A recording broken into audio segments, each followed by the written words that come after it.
Hello everyone, it is Caitlin, and today we are making the bodice to the wedding dress.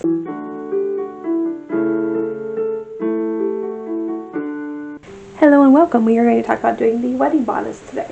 So I have pieces cut out. Last weekend my fiance and I got together and I put on my corset and all my underpinnings, and I had him drape a bodice on me. So if you haven't seen my how to drape a bodice video, that's basically what we did. I just had him do it on me. So I was like verbally explaining it to him. I almost filmed it, then we decided last minute not to, so maybe I'll get an 1830s version of that because it was quite entertaining. Anyway, so I now have a bodice pattern. He did a fantastic job. So I cut out my pattern, and I have my silk, and I had 2 layers of the cotton lining. I did 2 layers because I didn't want it to be see-through at all. So this is fairly opaque. So right now I've not sewn anything together. I just have a front piece and 2 backs. So I do have them pinned together at the side and the shoulder, so I'm going to go ahead and sew that down. We are going to want to do some little tucked back details. So I'm going to work on that once I sew this together. I also drafted some sleeves that I have no idea if they're going to work or not, but the original has kind of like a petal sleeve, but instead of going over like we would now consider a petal sleeve, they just meet like this, and they have this little detail here. So we're going to try this. I'm wondering if I should have like almost taken tucks in and made it smaller on the arm part. This is going to fit my arm size. I did measure that. I'm worried about it just looking kind of funny, but we shall see. It may work just fine. So anyway, I'm going to sew that together as well. So I just have, again, 2 layers of the cotton, 1 layer of the silk. I'm going to sew it just on this one side, and we'll turn it inside out so that it'll have a double lining as well. So I'm going to work on that, and then we'll come back and talk about the next steps. Okay, I wanted to show this. This is this is a technique called making a faux back, basically. Some original 19th century bodices have a true 3-piece back. You have to sew to a curve seam, which is kind of difficult. The other option that they also did was to make a 1-piece back, as I have done, and then make a tiny little tuck where the seam would have been on a 3-piece back, and that causes it to look like a 3-piece back, even though you didn't have to do the work of sewing to a curved seam. Alright, so we need to make some buttons. So I have the button press, or a button press, and this is what I'm using to make buttons. So there's the bottom piece, and the bottom part of the button, and the bottom part of the button goes inside this piece, just like that. And I'm doing a 2-layer upper, so there's the silk and a bit of the net, and this fits right in here. Kind of like to fold all that in. This goes on top of here. Oops.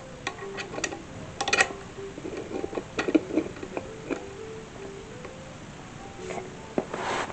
And now I get to press down.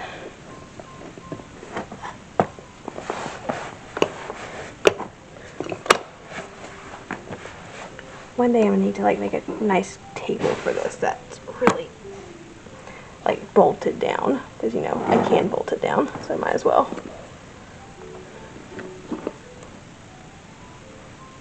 Okay.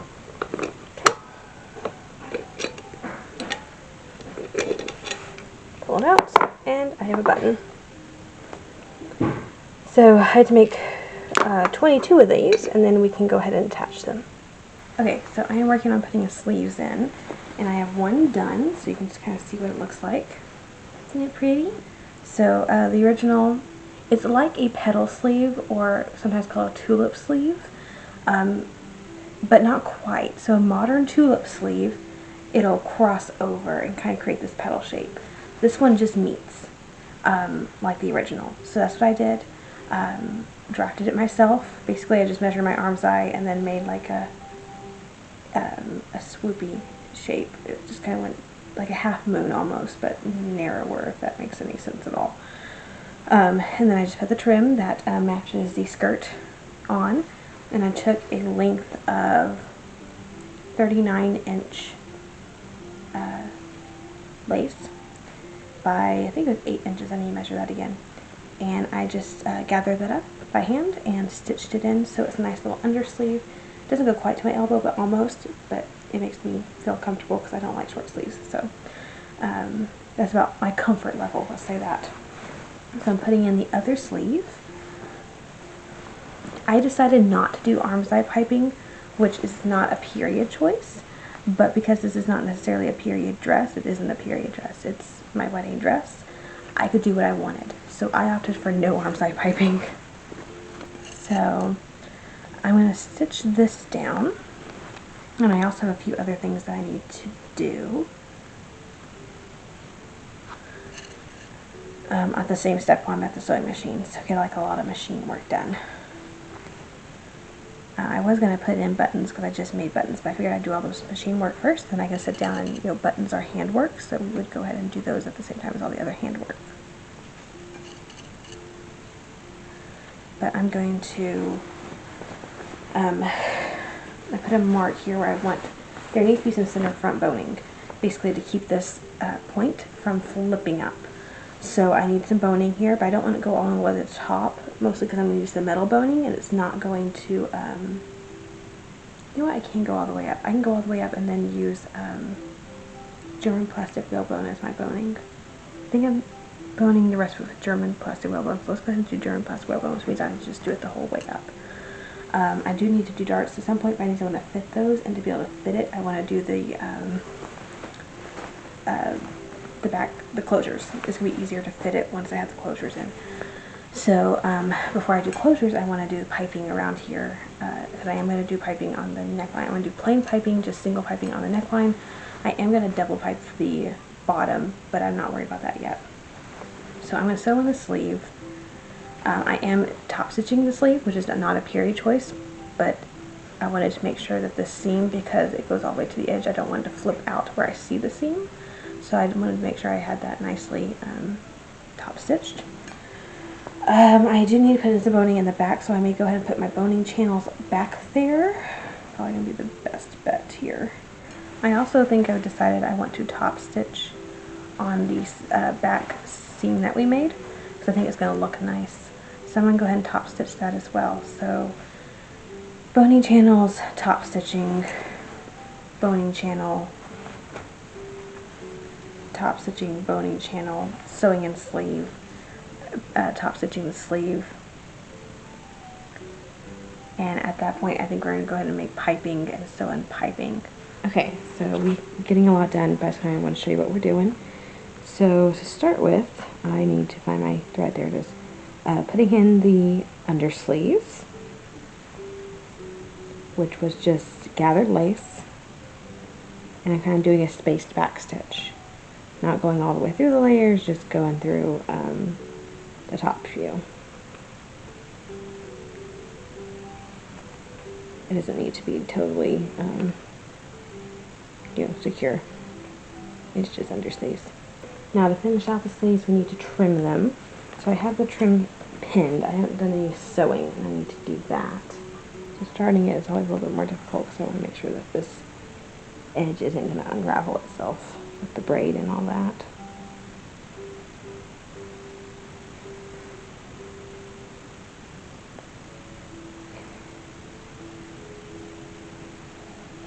Alright. Now that I have it started, it's going to be a little bit easier to work on. I'm basically sewing this on the same way I sewed on the same trim on the skirt.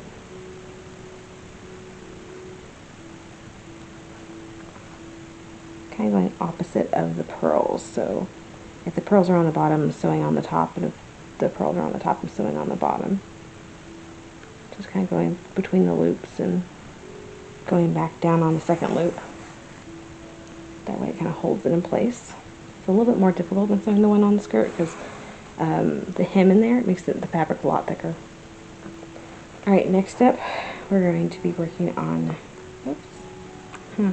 sewing on the piping, which I stitched on by machine. And I'm just kind of whipping it closed now. This finishes that edge very nicely. Also makes it a little bit thicker, and you know, it just makes it lay nice. So So after this, what I'm going to do is do the closure in the back, do the piping, sorry, not the piping, the boning, at least in the front and the back. And then I need to try it on to do some fitting. That way I can put the darts in and go right ahead and to do the bottom piping. Alright, closures. So we are working with the buttons,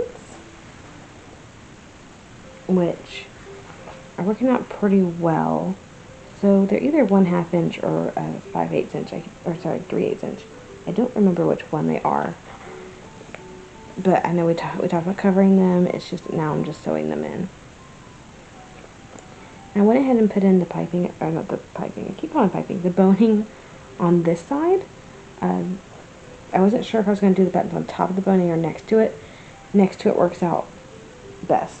And the loops. The loops have been fun. So it's just a crocheted piece. I did a chain stitch and I did 2 rows of double crochet. I'm pretty sure this is size 40 crochet cotton. And I'm using an itsy bitsy little crochet hook. This is 2 or 2.25 millimeters. So tiny little crochet hook. I'm just doing a single crochet on this last row. And then wherever it seems like it's going to fit, do one more. I do 15 chains, single crochet in the next stitch, and there's my loop. And I get a crochet for a little bit until I get to my next pin, because I have pins marked every 5/8 inch. It's about every 6 to 7 stitches. And then I make another loop. Alright, so we're sewing on piping. Okay, so it's been a while for me. I think I left you when we were sewing darts, or marking darts, or something with darts. Well, it was like close to midnight on a school night, and I was sewing those darts. And I knew that I shouldn't have been doing it, because I was tired, and I'd had to get up early in the morning. And I kept telling myself, it's never a good idea to do this late at night. It never turns out well. I get frustrated, something goes wrong. This is not a good idea. I shouldn't be doing this. I make mistakes. And the other part of me went, no, I need to get this done. I need to get this done. It'll be fine. It's just darts.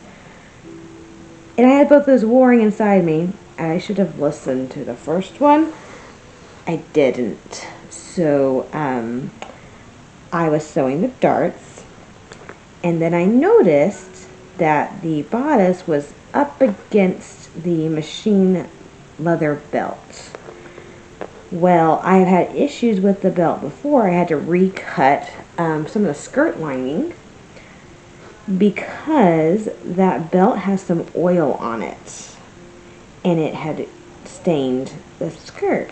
So I had to recut the skirt.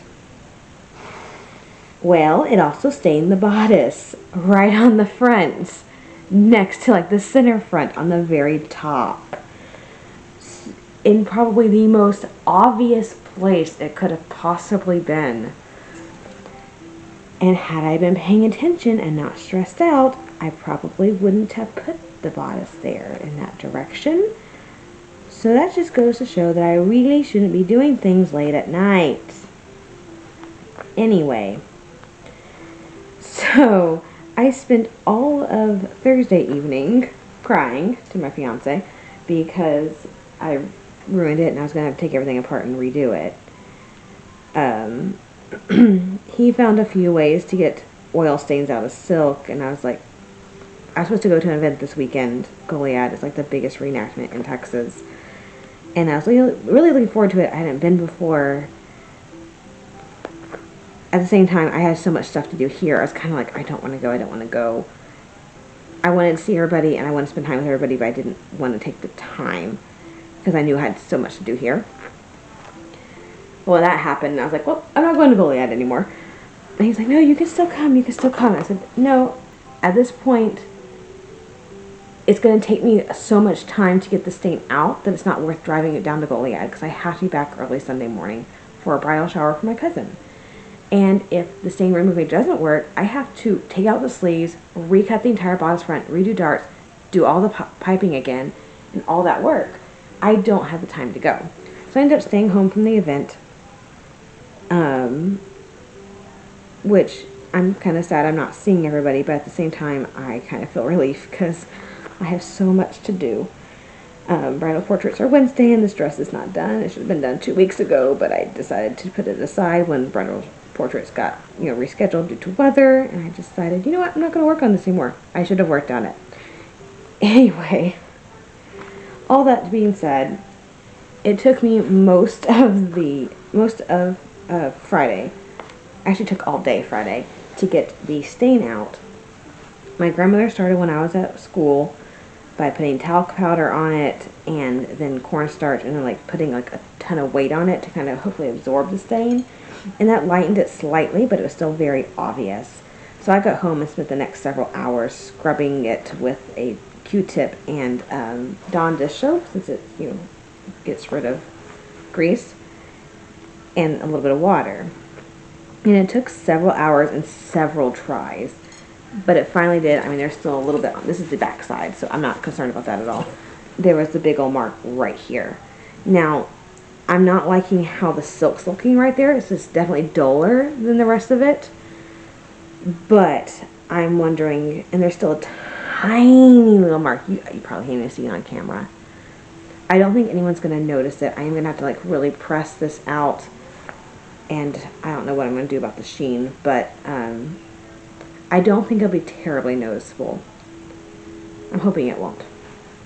But I am going to really press that out. And I think I'll be okay without having to recut it. But it did take all of Friday, so I wasn't able to drive to the event. And now it's Saturday, and it's you know what? I could drive down 2.5 hours to go to Goliad. And then get up first thing in the morning to drive 5.5 hours to Brownwood for the shower. But I don't think I really should. Alright, the camera died, so I have no idea where I was. But basically, in essence, the dress got stained. It is no longer stained, but I'm staying at home and I'm not feeling as stressed. So I guess that's a good thing, but I am kind of missing all my friends. Next up, we are putting in a tucker. So this is just, I know we've made tuckers on the channel before. It's literally just, this time I used silk net instead of cotton net, but it's net and then you just tack on lace. I did a beading and then a lace. And it's basically the collar of an evening gown. So it protects this edge. That way no sweat or body oils or anything like that gets on the silk. And it's meant to be disposable. So you'd wear it a couple times and you'd replace it. Or wash it in my case. I usually just wash them. But yeah, it protects this edge. It also, because sometimes when you move around with a low neck bodice like this, you'll have some gaping issues around the neckline. And because you put a ribbon in this, it actually keeps it from gaping. It's like a little modesty piece too. But I am just sewing it into the piping. I'm not stitching it all the way through because I don't want to see the seams on the other side. And it's just tacked in. It's not, put in very well. Because really it's disposable. You don't want it to be stitched very well. Alright, so we are putting on trim. Basically it looks just like the original, except, well, at least there's lace placement. I did gather the lace a little bit more. I did 1.5 times the amount of, I guess, surface area. So I measured out the V on the back and the V in the front, and it was 30 inches. So doubled for, one for each side is 60, and I cut it 90 inches. So it's 1.5 the side. And then I just gathered it up, put it on. My sister had to fit it on me because I got to the point where I couldn't tell what was even and what wasn't. And then now I'm just sewing on the trim. And so I have the little, just like with the skirt and the sleeves, same stuff.